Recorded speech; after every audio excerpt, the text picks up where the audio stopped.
Hello et bienvenue dans le podcast des leaders, le podcast des chrétiennes appelé à influencer, impacter et changer la narration, un pas à la fois par la puissance du Saint-Esprit qui sont prêtes à payer le prix lié à leur appel. Je suis Mehdi Marinette, la fondatrice de Leaders chrétiennes et pour ce 7e podcast, le thème est l'importance d'honorer Dieu ou les conséquences négatives sur ta vie quand la crainte de Dieu n'habite pas en toi.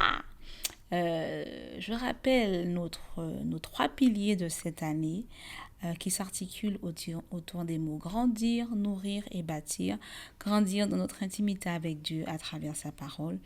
Nourrir la vision qu'il a déposée en nous en embrassant la destinée, l'influence et l'abondance financière vers lesquelles il nous conduit. Et bâtir avec discernement en investissant dans des contenus à la fois spirituellement riches et surtout bibliques, ainsi que techniquement pertinents, c'est-à-dire des formations, des livres, etc., alignés à notre vocation et à la montagne à laquelle Dieu nous appelle.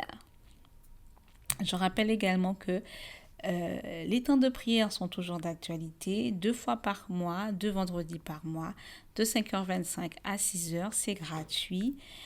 Pour prier avec nous, pour tes entreprises, pour ton leadership, inscris-toi, quoi. Hein. Rejoins-nous, le lien est dans la barre de description ou en biographie. Alors, c'est quoi honorer Dieu? C'est quoi la crainte de Dieu? On va commencer avec des versets, hein, puisqu'on a dit que on bâtit en fait sur le fondement solide qui est la parole de Dieu. On peut pas être leader chrétienne et puis on n'intègre pas la Bible où elle n'est pas au centre, si ce n'est la fondation de tout ce qu'on fait. Donc Proverbe 9:10 nous dit le commencement de la sagesse, c'est la crainte de l'Éternel et la science des saints, c'est l'intelligence.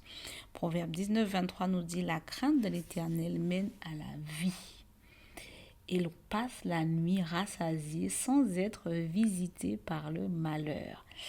La crainte de l'Éternel, c'est honorer Dieu. C'est craindre Dieu, c'est choisir de le prioriser, sa volonté, ses voies et ses instructions pour notre vie et la façon dont nous devons la vivre 365 jours par an et 24 heures sur 24. Pour honorer, craindre et respecter Dieu, il faut avoir une conscience et une confiance absolue dans son désir de nous protéger, de nous garder et de nous bénir. C'est être conscient de son omniscience, il sait tout, et dans son omnipotence, il est partout. Tu ne peux donc rien, strictement rien, cacher à Dieu. Et tu ne connais rien par rapport à ton futur qu'il ne connaisse déjà. Donc, comment se manifeste le fait d'honorer Dieu et de craindre Dieu dans la vie de quelqu'un, en fait? Ça commence par une obéissance parfaite. Si tu as grandi avec des parents, en fait, que tu respectais, que tu honorais, que tu aimais, il y a des choses que tu aurais pu faire dans leur dos que tu n'as pas fait, en fait. Parce que tu les respectais, parce que tu souhaitais leur honorer, parce que tu les aimais. Et donc, du coup, tu obéissais aux valeurs qu'ils t'ont incluses, aux valeurs de la famille. Et donc, une des façons dont l'honneur et la crainte de Dieu se manifestent, c'est par l'obéissance parfaite. Et ça concerne tous les domaines de notre vie, en fait. Par exemple, dans la gestion du temple du Saint-Esprit, qui est ton corps. Est-ce que Dieu veut que tu perdes du poids? Est-ce que Dieu t'a dit de faire du sport? Est-ce que Dieu t'a dit de changer d'alimentation? Si oui, où en es-tu? Depuis combien de temps l'as-tu mis en place? Sinon, c'est une façon de montrer en fait que tu ne crains pas Dieu. J'ai déjà partagé à plusieurs reprises comment, peut-être pas avec vous, mais comment en fait le Seigneur m'avait dit en fait qu'il faut que tu perdes du poids, il faut que tu perdes du poids, il faut que tu perdes du poids. Et puis moi en fait je ne faisais pas attention, je disais ouais, 1 an est passé, 2 ans est passé, 3 ans est passé, je me suis retrouvée à voir que il m'a dit on dirait que tu commences à faire de l'hypertension en fait. Et ça s'est réglé directement quand j'ai perdu le poids. Donc en fait le Seigneur était en train d'essayer de me dire perds du poids pour que tu ne te retrouves pas sous médicaments à anti-hypertenseurs. Donc, quand le Seigneur te met à cœur quelque chose, encore une fois, c'est pour te protéger, te garder et te bénir. OK? Dans la gestion des finances, par exemple, la dîme, les offrandes, les dons, les offrandes sacrificielles, soutenir quelqu'un, faire un cadeau à quelqu'un, Dieu peut te conduire à le faire. Mais tu es assez flexible pour qu'il le fasse. Est-ce que tes projets financiers ou maman dirige-t-il ce domaine de ta vie ou Dieu a le plein contrôle de tes finances? Parce que la vérité, c'est qu'il est la source. C'est lui qui t'a donné ces opportunités qui, par conséquent, te permettent d'avoir ce salaire. Donc, a-t-il le plein contrôle? Honorer Dieu, respecter Dieu, craindre Dieu dans la gestion des finances, c'est, encore une fois, lui donner le plein accès et le plein contrôle de ce qui se passe. Dans ta croissance personnelle, les livres, les formations, les endroits où tu dois aller, est-ce que le Seigneur est au centre? Est-ce que tu suis ce qu'il te dit? Une des choses qui a caractérisé, je pense que c'est cette année, où j'ai eu plusieurs personnes que je connais, en fait, à qui le Seigneur disait d'apprendre, de se mettre à l'anglais. Et en fait, il y en a pour qui le Seigneur leur a dit ça il y a 10 ans. Et en fait, elles ne voyaient pas l'intérêt parce qu'elles ne se voyaient pas partir en vacances, mais voilà, sans plus quoi. Et 10 ans down the line, ou 10 ans plus tard, elles se retrouvent en fait être handicapées et à rater certaines opportunités parce qu'elles ne comprennent pas l'anglais et qu'elles n'ont pas obéi à l'instruction du Seigneur précédemment qui était de inscris-toi en cours d'anglais, pratique l'anglais couramment, essaie de te lancer, etc., etc. So, qu'en est-il de toi dans ta croissance personnelle? Est-ce qu'il y a une formation? Est-ce qu'il y a des livres? Est-ce qu'il y a quelque chose que Dieu t'a demandé de faire? Honorer Dieu, c'est lui obéir. Prends donc cette formation, lis ces livres. Et honorer Dieu, c'est aussi dans son mindset. On a tous grandi quelque part. On vient tous de quelque part. Où la culture, l'environnement, les traumas et ce qu'on désire pour nous-mêmes, en fait, ont dirigé la façon dont on voyait le monde et les décisions qu'on prenait. Cependant, quand tu donnes ta vie à Dieu, tu dois remplacer tout cela par la parole. Qu'est-ce que la parole dit de la façon de gérer les finances? Qu'est-ce que la parole dit de la façon de gérer les relations? Qu'est-ce que la parole dit en ce qui concerne la façon dont tu dois être un employé, etc., etc. Et tu dois t'y conformer. Ton système de pensée doit s'aligner à ce que la parole dit et non pas à ce que le monde ou ton environnement préconise. Maintenant, si dans tous ces domaines-là, tu as remarqué que Dieu t'a déjà dit plusieurs choses, et la liste est non exhaustive, ce que j'ai précédemment cité, tu te permets de raisonner et négocier, pourquoi pas de choisir ce auquel tu veux obéir ou pas. Sache qu'en le faisant, tu deviens l'architecte de ta chute et tu participes à l'avortement de ta destinée. Oui, oui. Oui. Parce que tu ne sais pas que, par exemple, le Seigneur te dit, prends une partie de ton épargne, fais une offrande. Et en fait, ça va être quelque chose qui va être comme David, qui a offert un sacrifice, en fait, pour bloquer la malédiction qui était liée à la sécheresse que le peuple vivait depuis 3 ans, si je ne me trompe pas. Tu ne sais pas en fait si c'est pas une malédiction que tu as brisée, si c'est pas une porte que Dieu va ouvrir au travers de ça. Il s'agit en général, pour Dieu en fait, le montant importe peu. Mais il faut que ça te coûte. Et ça va aussi révéler ce que tu es, radine ou obéissante, attachée à l'argent ou attachée à Dieu.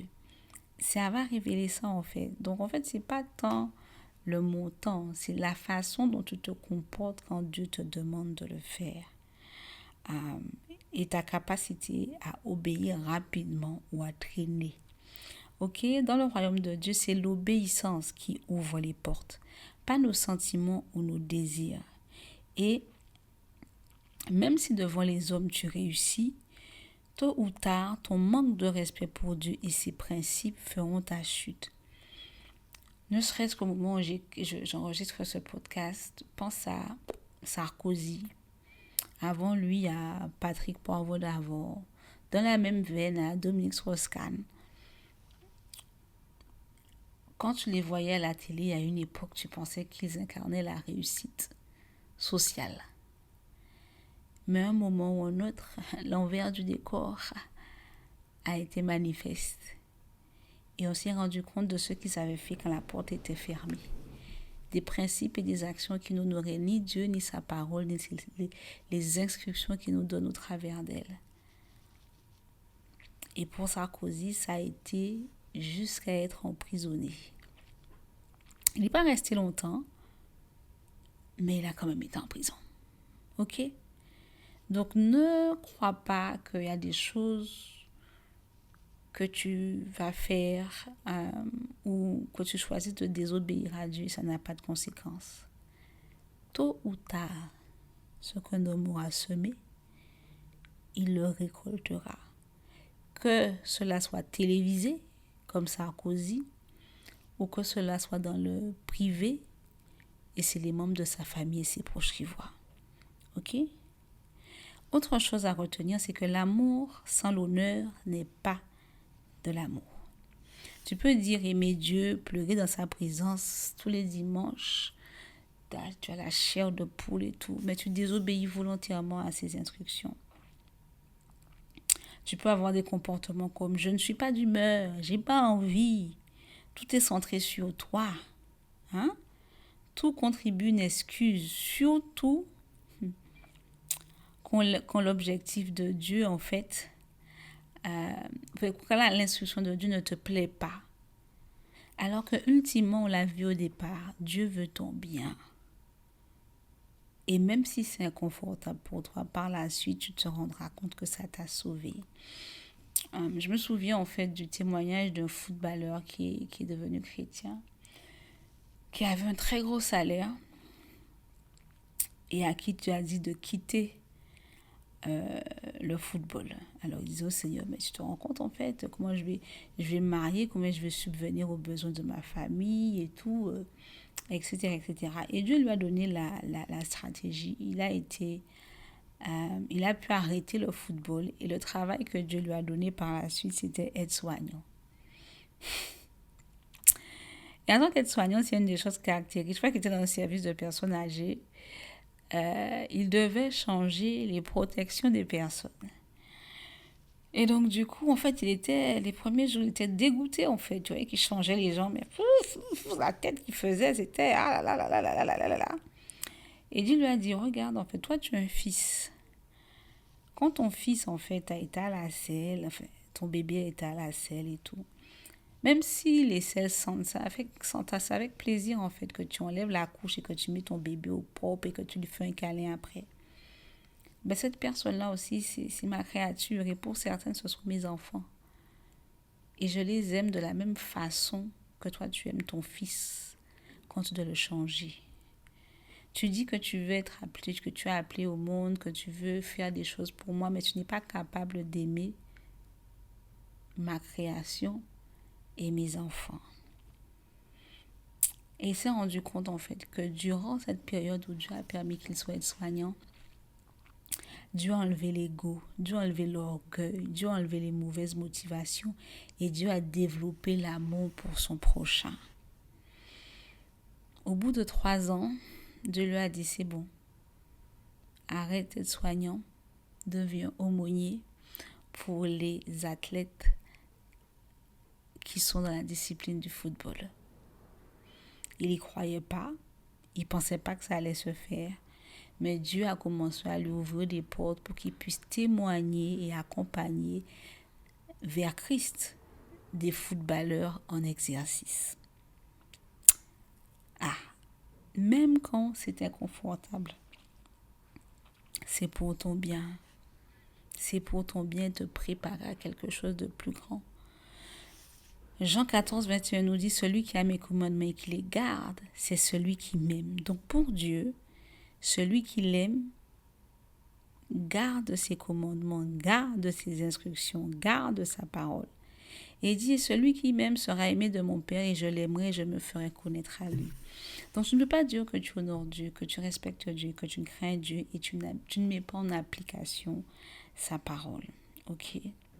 Donc, comment manifester la crainte de Dieu dans ta vie de tous les jours? Moi, je te recommanderais plutôt, premièrement, de faire un audit avec le Saint-Esprit. Sois brutalement honnête avec toi-même. Regarde tes relations, regarde ta façon de gérer ton argent, regarde ta façon de gérer ton temple, ton corps, qui est le temple du Saint-Esprit. Regarde les relations que tu as avec tes parents, avec ton mari, si tu es marié, avec tes enfants. Fais un audit. Et regarde si des instructions que Dieu t'a données, tu en as fait fi et tu as fait comme tu voulais. Ou si tu obéis à Dieu et cela se reflète dans tous ces domaines de ta vie. Observe-toi et fais des ajustements.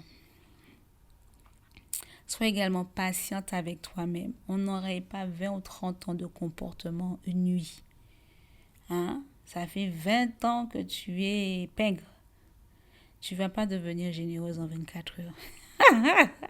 C'est un muscle que tu vas devoir développer. L'argent a du mal à sortir de ta main. Ça ne va pas se gérer en 24 heures, non. C'est petit à petit, obéissance par obéissance, pas à pas que ça va se faire. Sois simplement intentionnel. À chaque fois que Dieu te convainc de quelque chose, fais-le et habitue-toi à le faire. Si tu n'es pas capable de donner 100 euros parce que tu touches 1000 euros, est-ce que Dieu pourra te donner 100 000 euros?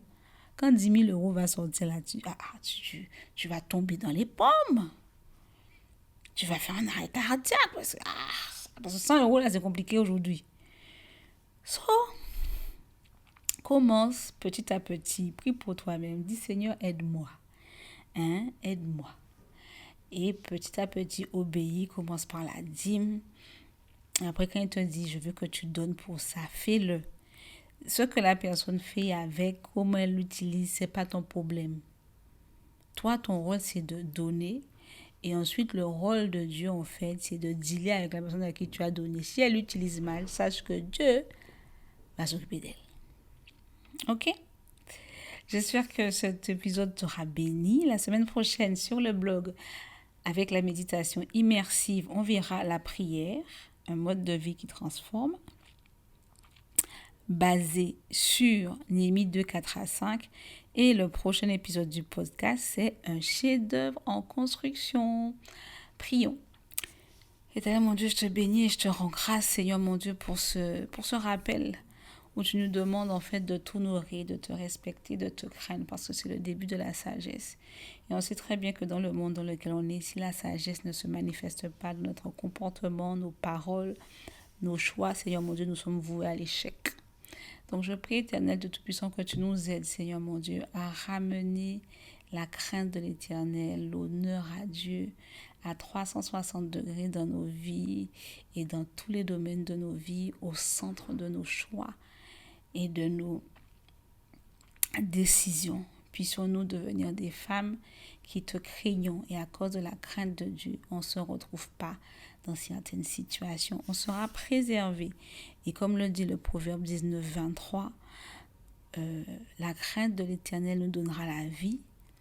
Nos nuits seront rassasiées tellement on ne sera pas affligé par les problèmes et surtout, on ne sera pas visité par le malheur. Au nom de Jésus, Amen. Amen. Je te vois la semaine prochaine sur le blog et dans 15 jours sur le podcast. Sois béni. Bye bye.